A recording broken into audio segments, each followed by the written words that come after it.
Today we will start the poem My Shadow, which is written by the Robert Louis Stevenson. So this poem is basically about a child's excitement and his pleasure which he gets in being with his own shadow. It's a child's perspective poem in which the poet has created an image of the shadow being a real entity. Meaning thereby is that he has personified the shadow as a real man by attributing the human qualities to the non-living and non-human things. Personification is basically a literary device which poet and uses to give a deeper meaning to the simple text and to express the ideas and the emotions in a better manner.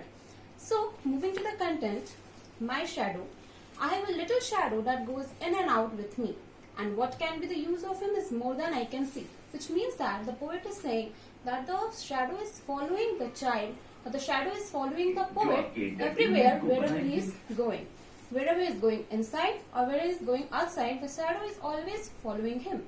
And what is the exact use of him? He can't, and he's not pretty sure about it. He is very, very like me from the heels up to the head, and I can see him jump before me when I jump into my bed. So the poet is saying that he is like him, like the child. So here we can see the use of the personification very clearly, where he can say that from the top to the bottom, the shadow appears like to the child. The funniest thing about him is the way he likes to grow, not at all like proper children, which is very always slow. So the poet finds this thing very funny, the way the shadow is growing. He is not growing like usual living beings, he is not growing like usual child. Sometimes he grows very fast and sometimes he appears very little that he is not even visible. The poet is also tries to compare the shadow with the other things to present a better image. For he sometimes shoots up like tall and endurable ball, and he sometimes goes so little that there is none of him at all. So here we can see the use of the simile, where the shadow is comparing, where the poet is comparing the shadow with the jumping of the shadow with an endurable ball which jumps so high. And he sometimes goes so little there is none of him at all.